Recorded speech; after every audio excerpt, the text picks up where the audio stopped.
21 seconds.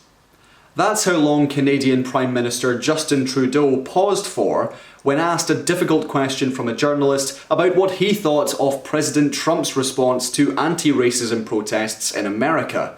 A 21-second pause.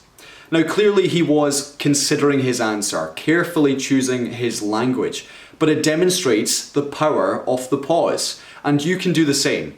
When you're faced with a difficult question, pause. Give yourself time to think before you jump in to start speaking without any idea of what your answer is or your final destination. And you can also use a pause when you're presenting.